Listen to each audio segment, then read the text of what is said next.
Seja muito bem-vindo, seja muito bem-vinda ao podcast Comunique. Aqui a gente bate papo sobre a vida pessoal e profissional a partir da sua comunicação. E aí, como está a sua vida? Como está a sua comunicação? Hoje eu vou começar agradecendo a presença por um motivo muito especial. É uma pessoa que me acompanha há muitos anos, confesso que eu não lembro mais há quantos anos, mas deve ter aí pelo menos 5 anos tranquilamente. Me acompanhou, assim como outras pessoas que já vieram aqui, me acompanharam em momentos muito desafiadores da minha vida, me deram suporte, apoio e conhecimento para poder conseguir lidar com situações que a gente tem na nossa vida que remetem à comunicação, remetem a estilo de vida, remetem à qualidade de vida e que hoje eu tenho a oportunidade de perguntar o que eu quiser. Bem-vindo, Mariela, minha psiquiatra há muitos anos, me acompanha e a quem eu devo muitos agradecimentos por todo o apoio e conexão que a gente teve nesses anos. Oh, que honra, Diogo. Nossa, eu fico assim muito lisonjeada por ser convidada para estar aqui com você. Eu sei que é um projeto importante da sua vida, né? E a gente tem um vínculo aí de longa data mesmo, vínculo terapêutico, né? E agora estar aqui como sua convidada e podendo desmistificar a psiquiatria para muita gente, para mim é uma honra, assim, um prazer, sabe? Maravilha. Eu gostei dessa palavra, desmistificar a psiquiatria. Vamos lá, um mito assim que teve a psiquiatria. Um mito, vamos lá, tem vários, né? Tomar medicação vai me deixar dependente, nunca mais eu conseguir tirar, vou ficar dependente do remédio. Bom, vamos lá, outro mito, psiquiatra é médico de doido. Esse é o mais comum, né? Inclusive, eu admiro muito a sua tranquilidade para falar aqui, né, sobre mim, né, que eu sou sua psiquiatra, eu te acompanhei em momentos difíceis da vida. Não é todo mundo que tem essa abertura, sabe, essa coragem e que consegue naturalizar o cuidado com a saúde mental como você consegue, né? Sim. Então, é difícil hoje em dia, para muita gente, é difícil falar que tem um problema de saúde mental, né, que precisa de ajuda, sabe, que tem um psiquiatra ou uma psiquiatra, né? A gente chegou ali e fizemos até uma brincadeira, assim, Diogo comentou, Mariela, eu te vi no supermercado esses dias, né? E fiquei assim, sem saber se eu ia te cumprimentar ou não, né? Sim. Falei, Diogo, geralmente o paciente que encontra o psiquiatra, ele atravessa a rua, né? Finge que não conhece. Ainda mais se estiver acompanhado de alguém, né? Vai apresentar como? Sim, essa é a minha psiquiatra, né? O que a pessoa vai pensar? Porque é isso, a psiquiatria é a especialidade médica que durante muito tempo foi tida como o médico de doido, né? De gente que tem algo muito grave, né? Que precisa de uma medicação, enfim. Isso tem mudado, né? Graças a Deus tem mudado nos últimos anos, inclusive caminhado para um outro extremo, né? Que é a glamorização da psiquiatria e dos transtornos mentais, né? O superdiagnóstico do TDAH, do TEA, que é outro assunto que a gente estava falando aqui a respeito, sabe? Mas admiro muito a sua abertura e a sua coragem, assim, né? Para me convidar e para me apresentar dessa forma. Sim, sim. E fico honrada. Porque, na minha ótica, na minha perspectiva, aqui eu tenho a possibilidade de compartilhar um pouco da minha vida. E aí muita gente fala assim, nossa, Diogo, você é muito corajoso. Só que ao mesmo tempo, quando eu faço isso, eu também recebo mensagens do tipo, Diogo, obrigado, Diogo me ajudou, Diogo, passa o contato da Mariela, Diogo, não tem uma pessoa confiante que eu confie, que possa me ajudar, não gostei de com quem eu troquei. Então é uma maneira de fazer com que o mito também diminua, sabe? O mito de que eu não, a psiquiatra não posso tomar remédio, tomei e tomo remédio e faz parte, foi a maneira como a gente encontrou de conseguir ter funcionalidade, manter minha saúde. Uhum. Só que aí tem uma informação que eu acho interessante também, é que além da medicação, ela vem carregada de 1 milhão de outros trabalhos e informações, né? É isso. Vem acompanhado do dia que eu lembro, e aí eu sempre falo isso, do dia que a Mariela falou assim, Diogo, do tanto que você tá dormindo, da maneira como você tá dormindo, assim, vai ser difícil. Então, assim, o sono é um pilar. Dormir bem é um pilar, né? Porque não dá para isolar os fatores, e aí um dos fatores que a gente vem conversando muito é sobre maneiras de ter qualidade de vida. De vivenciar por meio da comunicação uma boa qualidade de vida e vivenciar por meio da psiquiatria também trazer qualidade de vida para as pessoas. Uhum. Outro dia eu vi um vídeo do Porta dos Fundos, do Gregório, do Vivier, e ele chega no médico e ele pede um laudo de, não sei se era TDAH, até, enfim. Aí o médico diz, mas você não tem TDAH. Ele fala, mas como é que eu vou justificar? Aos 35 anos da minha vida, de esquecimento, de atraso, de não sei o quê. Não, você não pode dar um laudo. Não, mas você não tem TDAH. Não, mas eu preciso ter TDAH para poder justificar a minha informação. E isso me pega na comunicação, é terceirizar a responsabilidade para algo. Sim. Tem sido muito frequente isso, essa necessidade de dizer que eu tenho algo para poder justificar uma atitude minha, esse comportamento meu. Muito, O diagnóstico em saúde mental, em psiquiatria, né, ele é extremamente importante, sabe, Diogo? Principalmente, assim, para padronizar a linguagem médica, né?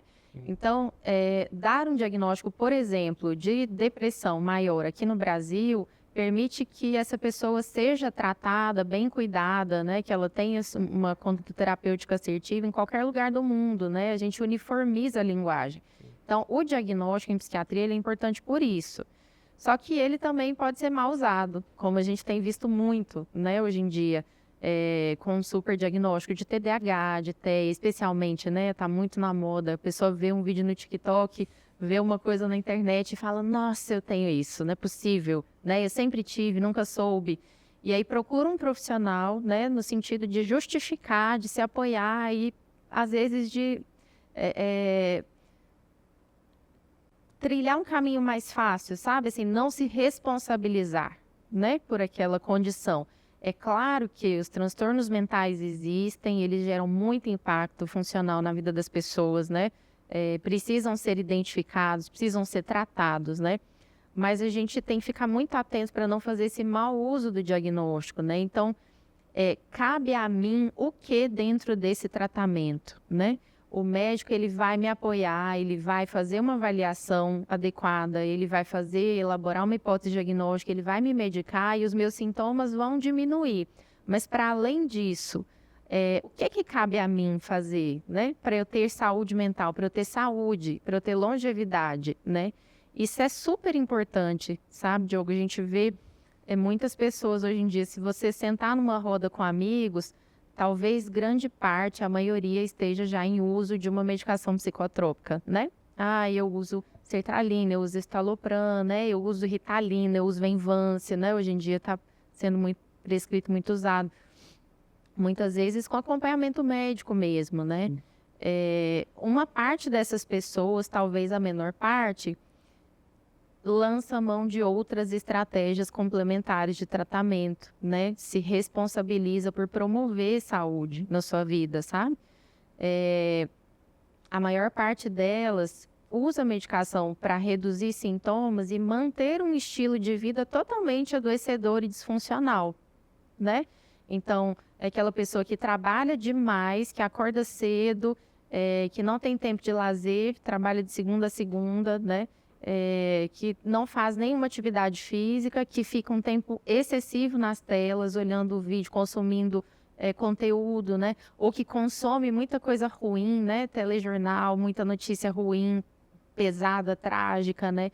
Que não tem nenhum tempo para se cuidar, para cuidar da saúde, e aí procura o psiquiatra dizendo, não estou dormindo bem, preciso de um remédio para dormir, não estou conseguindo acordar e ir para o trabalho, eu tenho muita dificuldade de me levantar, eu acordo com desânimo, né?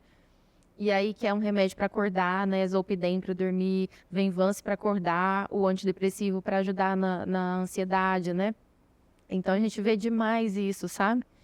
E na minha opinião, urgente a necessidade de a gente falar sobre prevenção de adoecimento mental e promoção de saúde mental, né? Prevenção e promoção. Isso.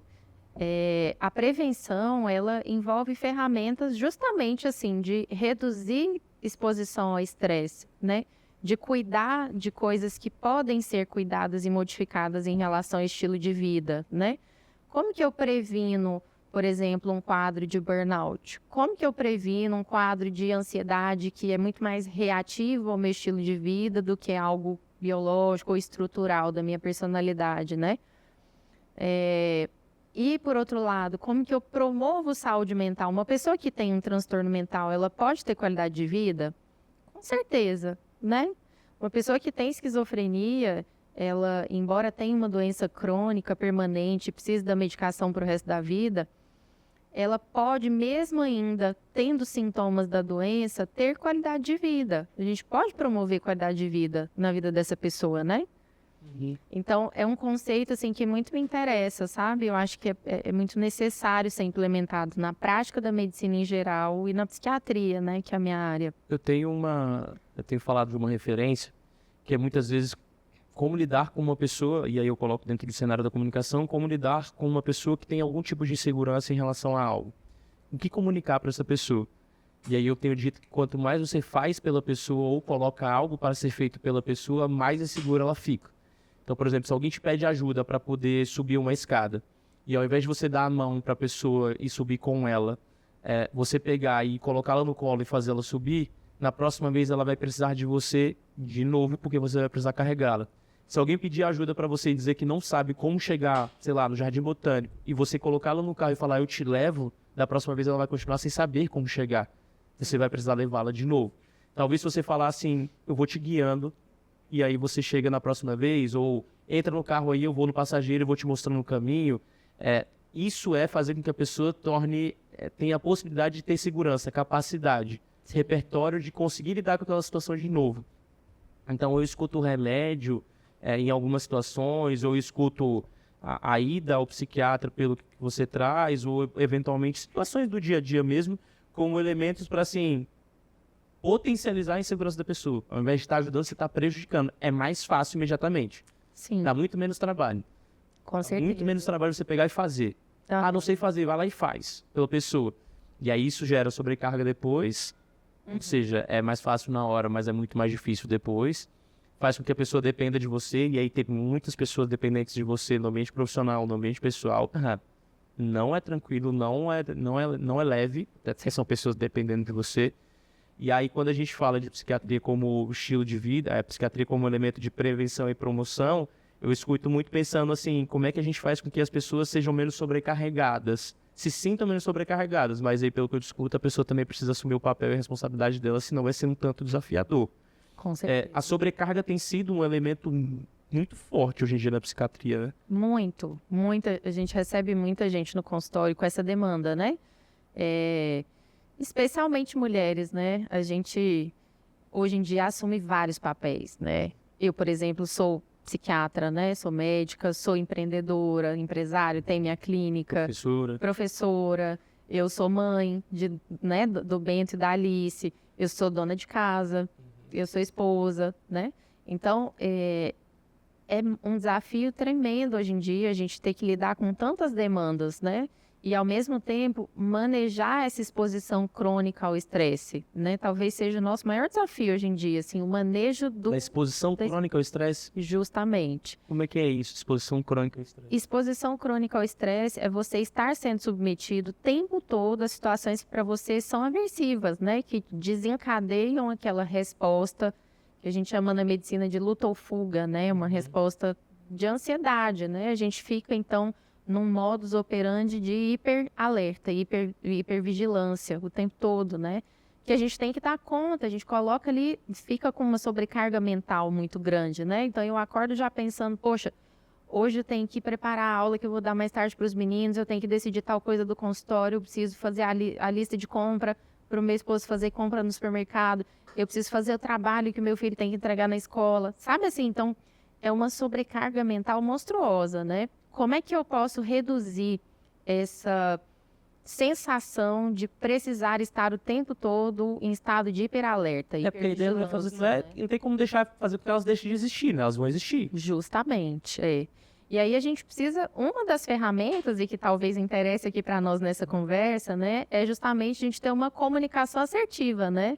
É a gente requisitar uma rede de apoio, uma rede de suporte. Para as mulheres especialmente, já que a gente está falando, né, de saúde mental da mulher agora um pouquinho, é você conseguir delegar aquilo que pode ser delegado, é você conseguir colocar de maneira assertiva para o seu companheiro ou para as pessoas com quem você convive as suas necessidades, né? De dizer, olha, eu me sinto exausta, eu me sinto muito sugada, cansada, eu preciso da sua ajuda, você pode me ajudar fazendo tal coisa, né? Então, nessa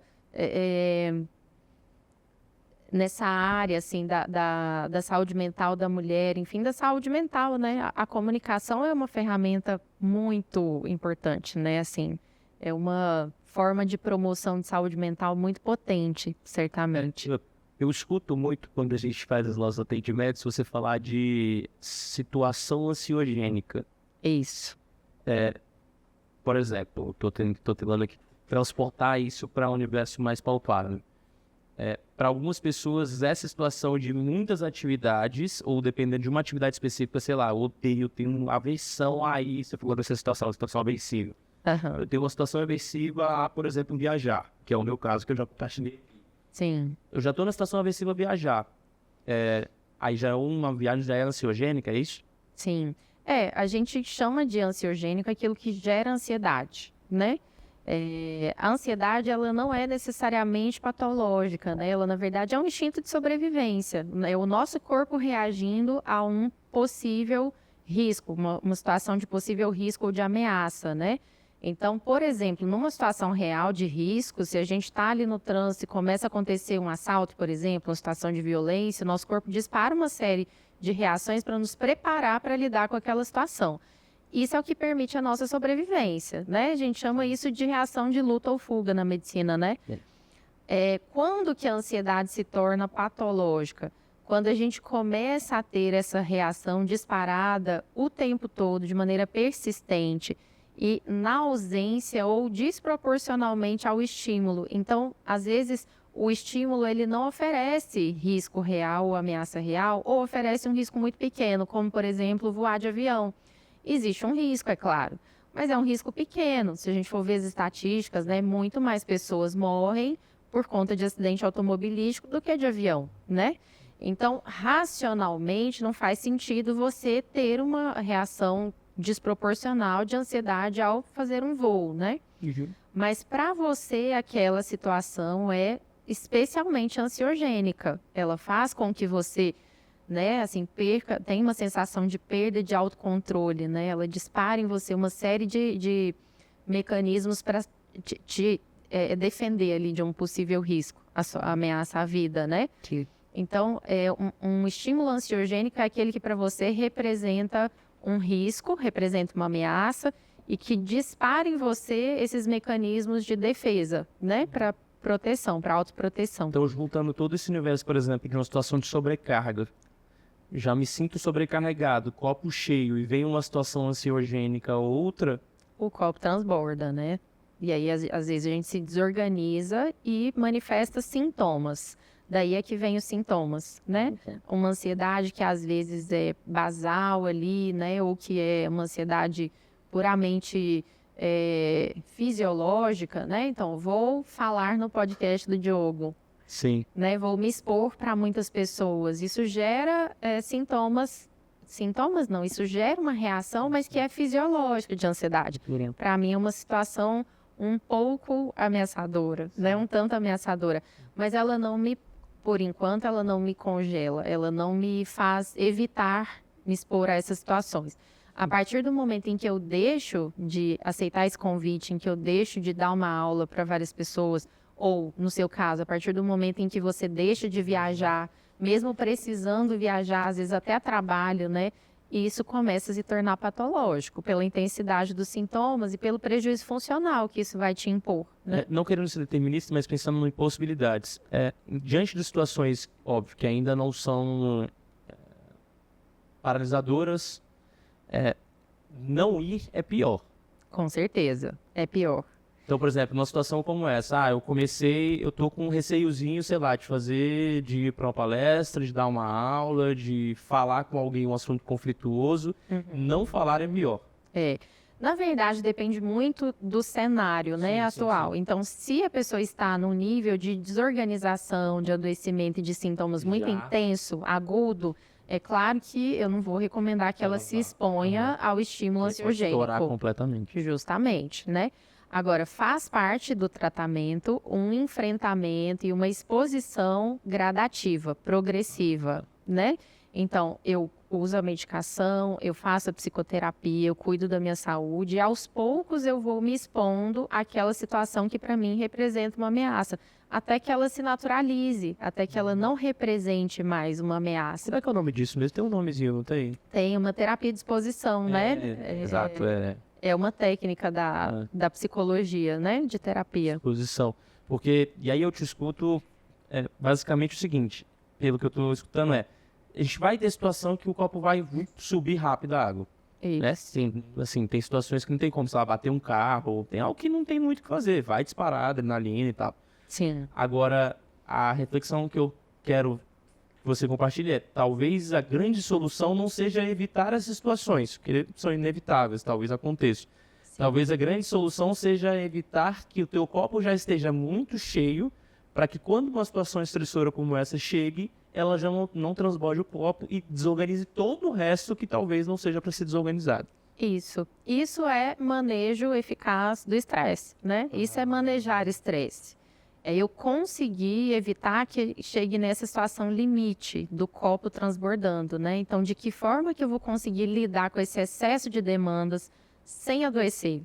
Ou já estando adoecido, o que eu posso fazer, né? E aí a gente volta naquele assunto de, para além da medicação, o que eu posso fazer para conseguir prevenir que o meu quadro se agrave ou que eu adoeça, né? Ou de que forma eu posso ter qualidade de vida, mesmo me sentindo numa sensação limite, sobrecarregada, né? Isso envolve técnicas de manejo de estresse e a gente desenvolve de várias maneiras, principalmente em psicoterapia, né? O que seria técnica de manejo de estresse? Algumas ou tipos? Existem várias, né, Diogo? Hoje em dia, principalmente para a psiquiatria, que é aí já a gente entra muito já no cenário da psicologia, né? Isso. Mas para a psiquiatria, a gente orienta muito, a gente sugere, né, recomenda que as pessoas consigam incluir no dia a dia ferramentas que trazem sensação de calma, de bem-estar, de tranquilidade. Basicamente, assim. De esvaziar o copo. Isso pode ser algo muito peculiar, né? Assim, por isso que é algo muito particular. Um mesmo tratamento, uma mesma ferramenta para você pode ser super eficaz. Para outra pessoa, de forma alguma, né? Assim, não é uma estratégia, né? Então, são ferramentas que para aquela pessoa ajudam a reduzir essa sensação de estresse, de sobrecarga. Desde um hobby a uma atividade física, uma meditação, justamente, enfim. Justamente. E aí tem pilares para isso? Vocês veem pilares nisso? A gente fala hoje em dia, existe uma área da medicina que está em crescimento, assim, num crescimento muito grande, que é a medicina do estilo de vida, né? É uma abordagem da medicina que visa melhorar a qualidade de vida de pacientes que possuem doenças crônicas. Porque a nossa sociedade cada vez mais tem doenças crônicas e morre delas, né? Então, doenças cardiovasculares, né? As doenças psiquiátricas entram aí também. A gente precisa, muitas vezes, aprender a conviver com essas doenças. Tem controle, não tem cura, né? Tem controle. E como ter uma qualidade de vida melhor, sendo portador de uma doença, sendo um paciente renal crônico que precisa de diálise, né? Sendo um paciente diabético que precisa da medicação, aplicar insulina todos os dias, sabe? Então, a medicina visando promover saúde, né, das mais variadas formas, precisou desse braço que é a medicina do estilo de vida, né? E aí, da medicina do estilo de vida, da MEV, surgiu a psiquiatria do estilo de vida, né? Que é também um conceito mais recente, também vem crescendo muito.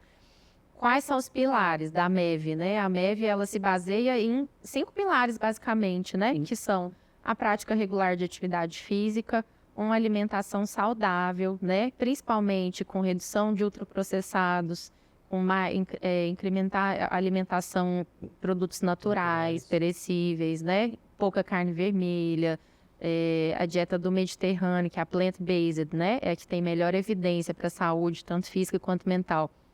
Um sono adequado, né? Então, dormir bem é essencial, né? Muita gente que está sendo diagnosticada com TDAH, na verdade, não dorme bem, né? E aí, naturalmente, a cognição fica prejudicada, né? Conexões sociais. Hoje em dia, a gente sabe que conexão social, interação social, é um fator de prevenção e promoção de saúde mental importantíssimo, né? E, por último, evitar o uso de substâncias, né? Então, incentivar a cessação de tabagismo e reduzir consumo de álcool, principalmente. Celular entra nesse último aí? Também, né? Porque o celular tem um potencial de adição muito grande hoje em dia, né? A gente fica realmente viciado, dependente, né, desse estímulo que é o estímulo digital, a tecnologia. Ainda não entra formalmente, mas a gente considera como sendo algo muito nocivo, né? Você tá com frio? Não. Aqui, ó, tá tranquilo aí? Tô tranquila, Então, tá? se você tiver, a gente mexe no ar aqui. Tá. Tem uma... contar aqui uma historinha. Há, sei lá, 7 anos, eu contei aqui em algum episódio que eu tive, né? Um momento de crise de pânico, ansiedade, e o copo transbordou e encharcou completamente. E aí, eu tava trabalhando muito, 14, 15 horas por dia, enfim, e hoje tô num momento próximo disso, assim, de excesso de trabalho. E aí eu lembro, e eu falei pro Luiz, e o Luiz falou assim, Diogo, será que hoje você tem as mesmas ferramentas que você tinha antigamente? Eu falei, cara, não antigamente não tinha ferramenta nenhuma, eu estava só trabalhando. Hoje eu tenho meditação, tem alimentação, tem atividade física, tem a própria medicação, tem acompanhamentos, tem terapias, enfim, tem um monte de coisa que eu faço. Então isso já foi a primeira informação. E a segunda foi, a Dai pegou e sentou comigo, fez uma baita análise financeira e falou assim, contrata. A solução pro meu estresse do momento foi, contrata, delega. E aí eu falei, é isso mesmo? Ela falou, por que não? Por que você vai controlar tudo, querer centralizar tudo? Ou seja, é uma baita prevenção. Eu fiquei pensando nisso agora, eu falei, cara, ela me deu uma medida preventiva de saúde, assim, absurda, porque se ela vira pra mim e fala, não, você dá conta, você consegue sozinho, eu não contrata ninguém, eu vou falar, massa, vou lá, Ela me deu uma solução, assim, que me comunicou pra mim, mantém tua saúde. Isso. Delegar, Isso. contrata alguém, pede pra alguém, pede ajuda. Isso. Acha ferramentas que otimizem, talvez, ali teu tempo em relação a algo. Eu tenho eu não sei onde é que foi que eu escutei, teve alguém que falou assim, cara, minha meta desse ano é eliminar atividades que eu não preciso fazer, que outra pessoa pode fazer por mim. Ponto. Isso é muito poderoso, né? Muito. Tem um livro muito legal que se chama A Tríade do Tempo. Esse livro, ele ensina um pouco sobre esse gerenciamento do tempo, como fazer um gerenciamento eficaz do tempo, né? Ele divide, a proposta dele é dividir as nossas atividades em 3 categorias, né? As atividades que são urgentes, as que são necessárias e a última, não vou me lembrar o nome. Assim, não, são justamente as que você pode delegar. Não sei se são as desejáveis, é uma coisa assim, um termo assim, depois eu posso conferir. Mas é muito interessante a gente fazer esse exercício, sabe, no dia a dia, assim, de pensar, bom, o que é urgente, o que eu preciso fazer que a curto prazo vai ter um impacto negativo na minha vida e que só eu consigo fazer, né? O que é necessário? Por exemplo, fazer atividade física é necessário, mas se eu não gerencio o meu tempo e fico o tempo todo resolvendo questões urgentes, eu já não vou conseguir fazer o que é necessário, né? E o que é desejável fazer? Aquilo que você, aliás, o que é circunstancial? Acho que é essa palavra que ele usa, né? São atividades que muitas vezes a gente perde muito tempo fazendo, como passar 2 horas por dia no Instagram, rolando feed, né? Que impacta no tempo, a gente deixa de fazer coisas que são necessárias ou até que são urgentes, né? E que poderiam ser eliminadas, ou atividades que poderiam ser delegadas para outras pessoas, né? Então, é um exercício muito legal de ser feito. E gerenciar o tempo é conseguir estabelecer condições para fazer o que é necessário e para ter tempo de fazer o que é desejável, o que traz bem-estar e prazer, e reduzir a ocupação com atividades urgentes ali, aquela sensação de estar apagando o foco de incêndio o tempo todo, sabe? Correndo contra o tempo e fazendo só o que está prestes a ali explodir, né? Assim. Então, é bem interessante essa ferramenta, né? É legal você falar isso, porque me fez pensar no seguinte. Exemplo, contratei alguém, aí eu falo, vou ter que gastar dinheiro com isso, vou perder dinheiro porque vai diminuir minha margem, etc. Aí eu fiquei pensando, se eu contratar, talvez eu tenha mais tempo para cozinhar. E venhamos e convenhamos, né? Eu acho que cozinhar, óbvio, via de regra, vai ser muito menos estressor do que trabalhar às 10 da noite. Sim. Pelo amor de Deus.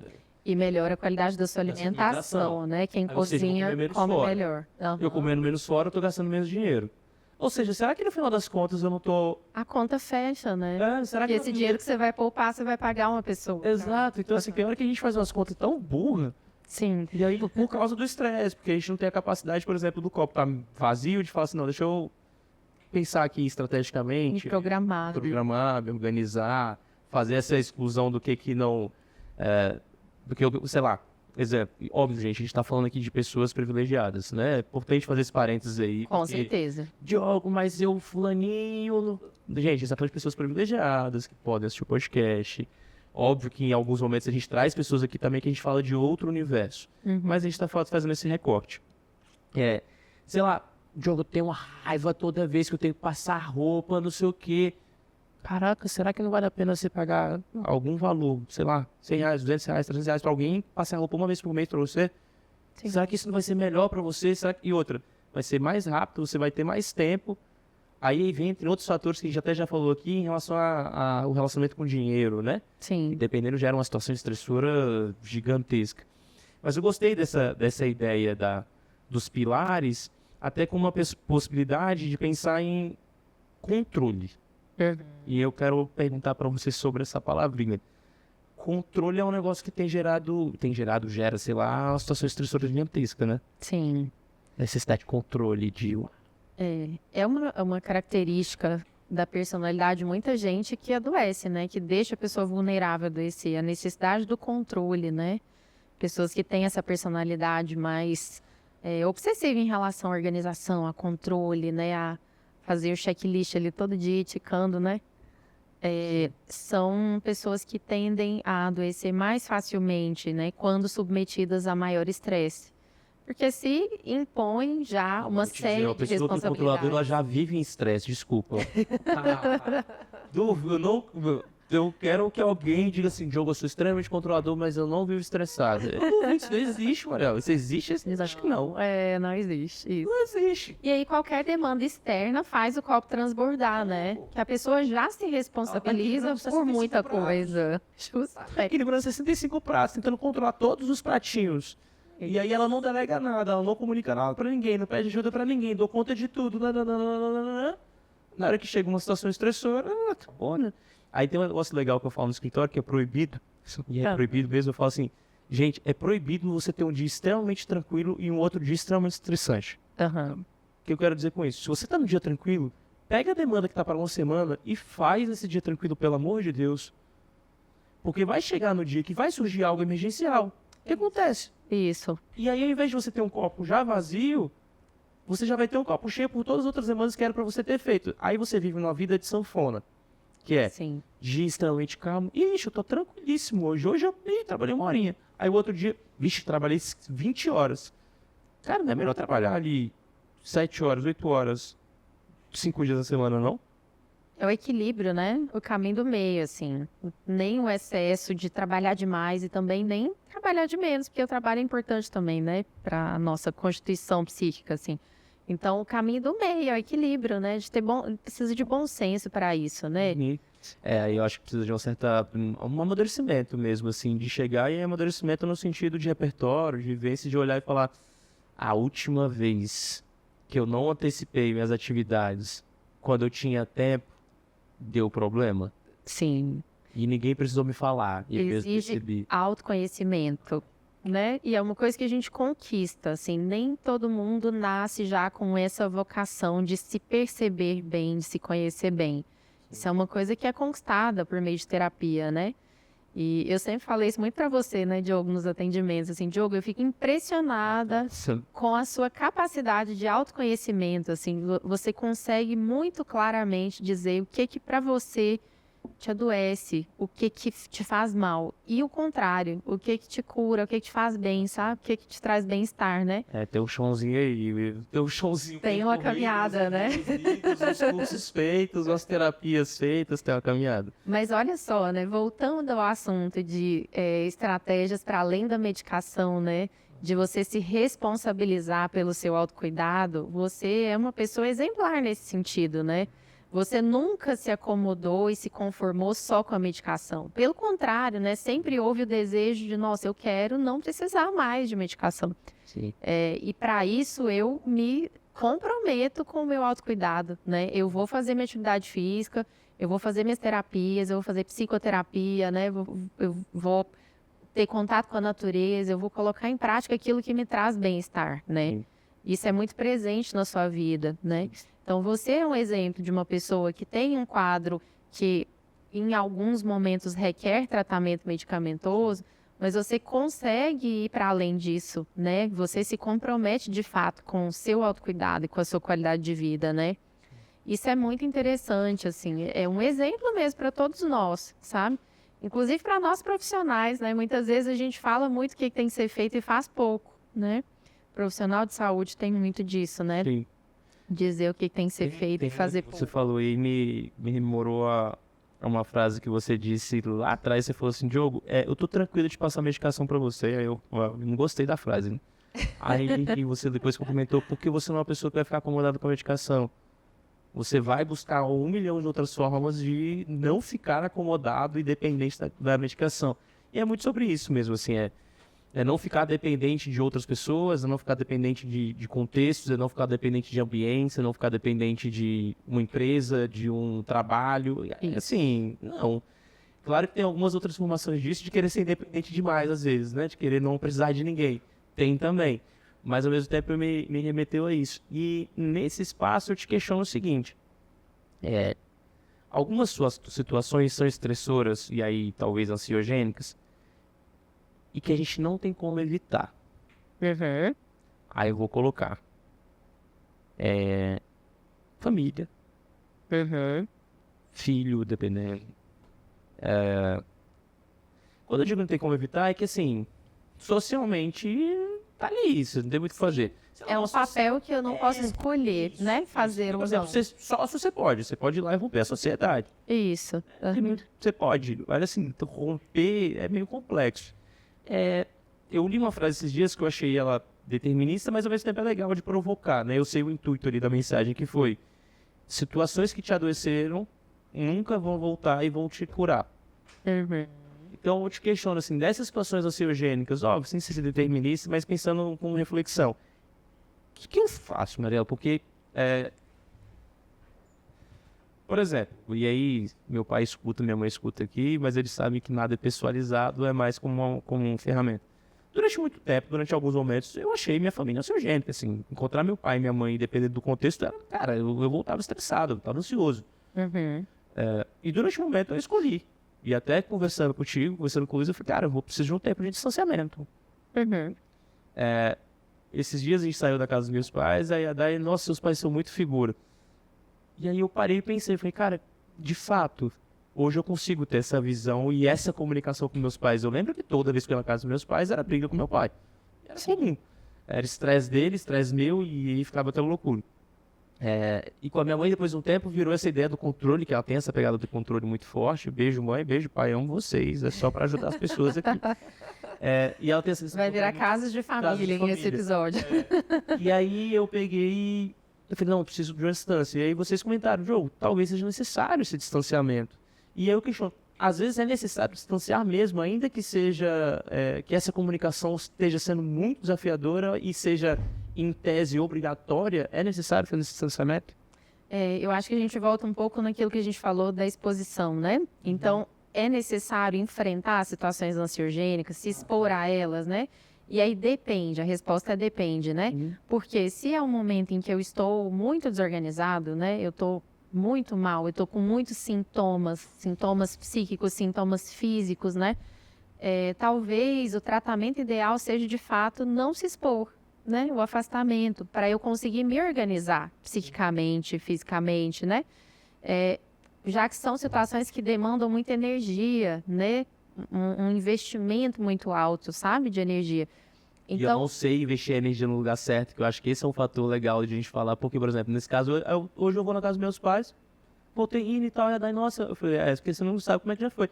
E já foi complexo, e hoje em dia tá tranquilo, mas distanciei e eu voltei de um jeito diferente, obviamente, eles também voltaram de um jeito diferente. Isso, eu acho que a situação ansiogênica, ela diz muito mais sobre você, talvez, do que sobre o outro, né? o que nesse contexto que está me adoecendo? Por que que eu respondo dessa maneira, né? Total. Por que que a ansiedade e a necessidade de controle da minha mãe me imobiliza tanto, né? Por que que eu não consigo lidar com isso, sabe? Acho que são perguntas importantes a serem feitas. E aí, essa necessidade, talvez você ter esse momento de reclusão, né? De reflexão, de se organizar psiquicamente para conseguir novamente se expor e de uma maneira mais saudável, né? Conseguindo enxergar para além daquele sintoma, né? Assim, para conseguir enxergar o que tem de bom ali, né? Porque é isso, a relação com os nossos pais, com as pessoas mais próximas, elas são muito desafiadoras, né? Sim. Mas são muito ricas, né? São muito importantes, assim. Não dá para eu romper com meu pai e com a minha mãe porque eu não tolero a ansiedade deles, porque são pessoas ansiogênicas para mim, né? Eu posso, no máximo, me afastar, dar um tempo para eu conseguir me restabelecer e me organizar, mas conseguir trabalhar isso de maneira mais saudável, né? E de forma que possibilite uma relação de pai e filho, de mãe e filho, né? Uma relação de amor, de suporte, né? De proteção, né? A relação de equilíbrio deve ser Isso. É legal falar disso, porque as pessoas, não, eu já escuto muita gente querendo trazer a solução de uma comunicação que não gere estresse, não gere ansiedade, em espaços que naturalmente serão estressantes. Sim.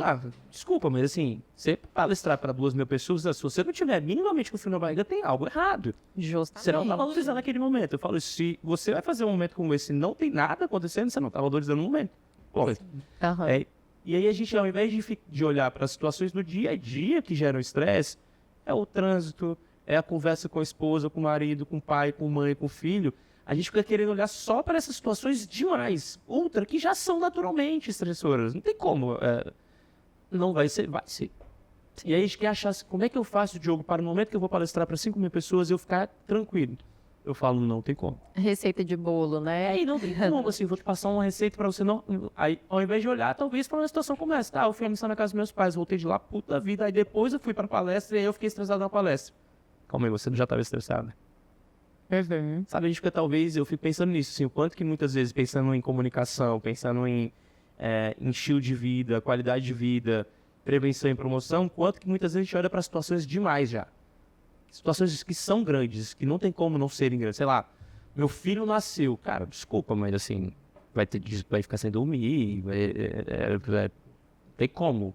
Tem como eu fazer uma... A gente está falando de uma idealização, né? A idealização da relação com o pai e com a mãe, a idealização da maternidade, de ter o primeiro uma filho. palestra, a idealização do primeiro momento, você vai fazer uma reunião pro teu chefe. Cara, Isso. não vai existir isso. Como se o mal-estar não fosse normal da vida, inerente à vida, né? A vida é uma sucessão de frustração, de mal-estar, né? Cabe a nós desenvolver ferramentas para lidar com elas da melhor maneira possível, né? Porque aí chega no momento em que isso acontece, a pessoa vai lá e quer um remedinho para esse momento. Isso. Cara, mas calma aí, deixa eu te falar. Todos os outros momentos estão bons, você está precisando de remédio só por causa disso aqui? Será que é isso aqui mesmo que está gerando estresse? Você está estressado em todo o resto. Tudo está desorganizado, desequilibrado. Aí você quer uma solução para esse momento, não vai resolver, porque o resto está sem base. Uma solução fácil, né? É uma solução fácil. Alguém vira pra você e fala assim, Mariel, eu tô com esse copo cheio aqui já, eu quero botar uma gota e que não transborde. Me ajuda com que a gota não transborde. Mas calma mesmo, por que você não esvazia o copo antes? Não é mais ou menos isso? Assim, isso que me veio, assim, de como muitas vezes vocês devem ser buscados para poder resolver situações que tem todo o resto, né? Tem todo o estilo de vida outro, tem todos esses pilares que são necessários e essenciais. Isso. E é necessário uma avaliação bem cuidadosa, né, Diogo? Porque existem também os profissionais que vão, sim, dar receita de bolo. E principalmente na internet, né? Hoje em dia, se a gente entrar aí na internet, TikTok, Instagram, o que mais a gente vai ver é 5 passos para lidar com a ansiedade, né? 3 passos para melhorar a sua relação com seus pais, com a sua família, né?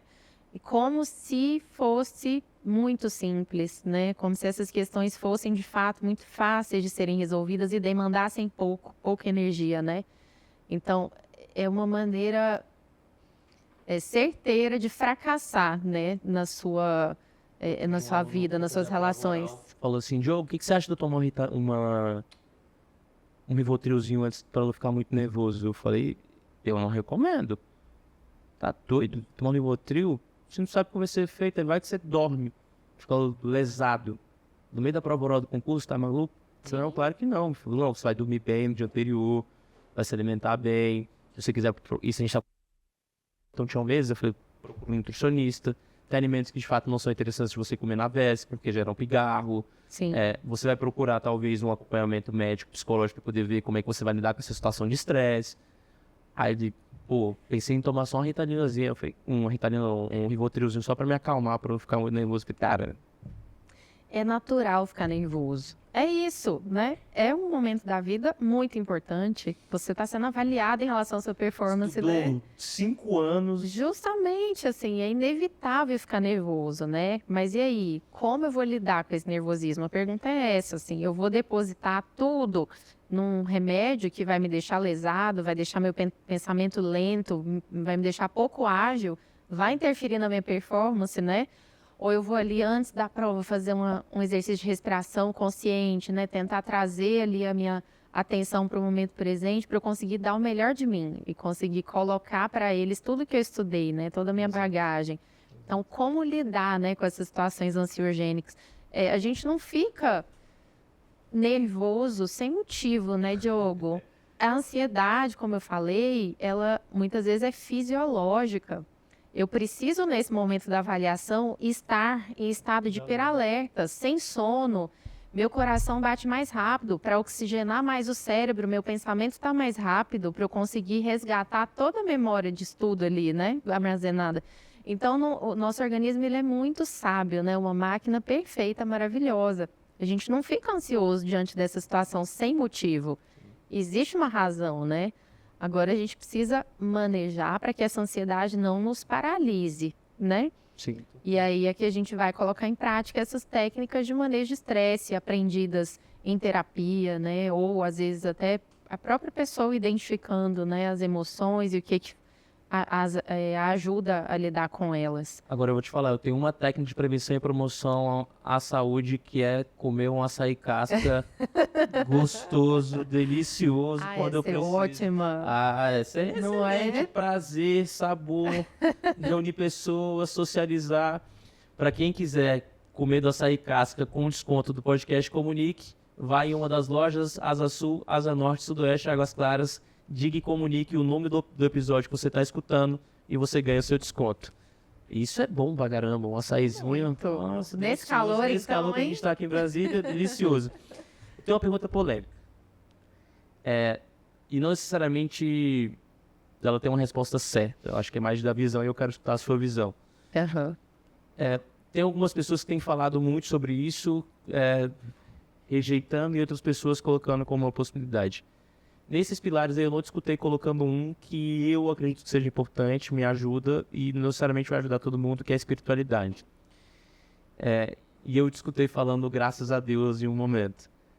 Na sua visão, enquanto psiquiatra, mas enquanto pessoa, assim, quanto que a espiritualidade ajuda nessa qualidade de vida, nessa comunicação como qualidade de vida, nessa relação das pessoas, nessa relação com estresse, com situações estressoras? Muito. E isso já com evidência científica robusta, sabe? A espiritualidade é um pilar da saúde mental, né? Especificamente, né? Então, e quando a gente fala de espiritualidade, né, Diogo, a gente não está falando de religião, Exato. né? De frequentar a igreja, de pagar dízimo, né? De fazer o que o pastor manda, sabe? Uhum. É muito além disso, né? É uma experiência de saber que existe algo maior, né? E que dá sentido à vida, à existência, sabe? Ou acreditar que existe algo que dá sentido, né?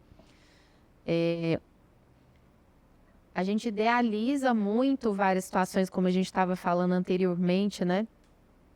E a verdade é que a vida é muito dura para muita gente. E a espiritualidade, ela entra como uma ferramenta de ajudar na resiliência, sabe? Então, eu estou vivendo uma situação na minha vida muito difícil, né? Um desafio enorme, né? Que me mobiliza muito, me adoece muito. Mas eu acredito que vai passar. Eu sei, eu tenho consciência de que vai passar. Essa é a fé, né? Tem fé. Não é à toa que existe o ditado: a fé move montanhas, né? E a gente vê muito na medicina o poder que a fé tem, né? O prognóstico de alguém que enfrenta uma doença grave. mas que acredita que vai superar e que tem suporte para isso, né? Que tem algo superior, que dá sentido a tudo. De uma pessoa que não tem nenhuma crença, né? Não tem a espiritualidade como uma ferramenta, esse prognóstico é totalmente diferente, né? Totalmente diferente. Às vezes a evolução da doença é muito pior em quem não tem essa ferramenta, né? Então, a gente consegue, inclusive, comprovar cientificamente isso, sabe? E isso é muito legal, né? É uma ferramenta barata, né? É uma ferramenta que está aí disponível, sabe? O walkie-talkie apita a qualquer hora, né? Só se falar que chega. Justamente, né? Não precisa necessariamente ter uma prática formal, né? Frequentar algum lugar ou participar. Se você tem essa prática religiosa, ótimo, né? Que bom, assim, é uma super ferramenta. Inclusive, trabalha também o outro pilar, que é conexão social, né? Então, é muitas vezes uma rede de suporte importante para a pessoa, né? Mas se não tem problema, né? Você consegue essa conexão com algo superior, com o transcendente, né? De outras maneiras. Tem pessoas que não acreditam propriamente em Deus, né? Ou numa entidade específica. Mas elas têm uma sensação de bem-estar, de paz e de sentido na vida quando elas têm contato, por exemplo, com a natureza. Quando elas estão contemplando o nascer do dia, o pôr do dia, né?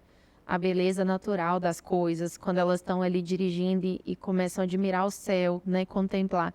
Isso é espiritualidade também, né?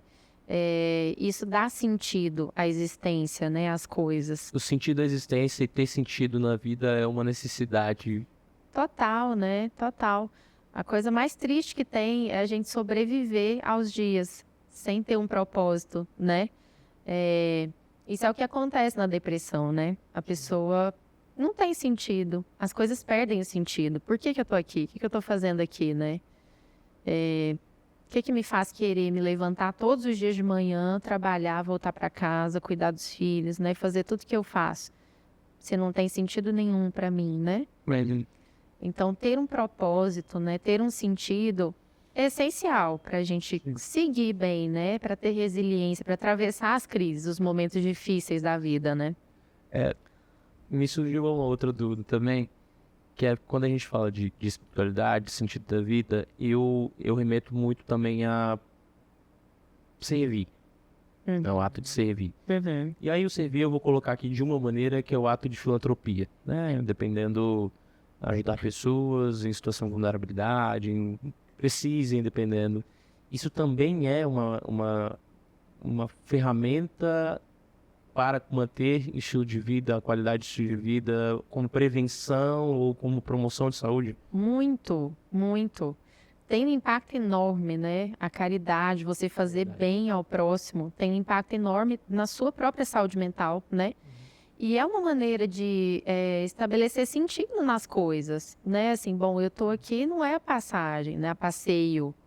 Eu estou aqui porque pessoas precisam de mim, da minha ajuda. Eu posso ser útil de alguma forma, né? Eu posso mudar a vida de uma pessoa, eu posso impactar positivamente a vida de uma pessoa, né? E isso tem um poder enorme, assim, de trazer bem-estar, né? De trazer felicidade, momentos de felicidade, sabe? Sim. Fez sentido a sua vida estar aqui? Muito. Vou te dizer que é um estímulo para mim um tanto aversivo, ansiogênico. Sim. Mas que eu faço questão de enfrentar, de superar, e sempre que eu faço isso, o meu retorno é muito positivo. Depois vem aquele... Nossa, como foi bom, que legal que eu aceitei, foi muito bom estar aqui. Eu falo isso muito para os meus alunos, eu falo para quem tem o desafio, a aversão a falar em público, a se expor, a vivenciar situações que aparentemente serão confrontosas, mas só tem um conflitinho ali que depois vai gerar paz. Eu falo, mentaliza o aplauso e a sensação do depois. Mentaliza isso, foca nisso, foca no aplauso, foca na sensação que você vai ter depois de alívio, foca nisso, porque se ficar na sensação de antes, ali dependendo, vai ter a resposta de não ir. E esse reforço positivo é o que faz com que essa situação fique cada vez menos aversiva para mim, né? Sim, aí mais natural, né? Aí depois quando a pessoa faz a primeira vez, eu pergunto assim, e aí, como é que foi? Ah, foi delicioso e tal. Então, você quer vivenciar o gostoso de novo? Quero. Então, vamos lá, vamos mais uma vez aqui, que a gente precisa vivenciar isso de novo. Precisa ter esse sentido. Tem algo que você queira falar que a gente não falou? Não, eu acho que a gente falou muito, né? Estamos conversando muito, assim, desde que eu cheguei aqui. Sim. E eu gosto muito de conversar com você, aprendo demais com você, né, Diogo? Nossa, eu me sinto privilegiada na minha profissão, porque eu faço como você, eu sou entrevistadora na minha profissão, né? E a gente cresce demais quando a gente conversa com o outro, quando a gente escuta o outro, né? A gente aprende muito e cresce muito, assim. Ah, é muito legal. Eu gosto desse Obrigada pelo convite, foi ótimo. Obrigado pela presença, obrigado pela troca. Enoque, meu irmão, que faz tudo isso acontecer. Mais uma vez, estamos juntos. E aí, como está a sua vida? Como está a sua comunicação? Como está a sua qualidade de vida?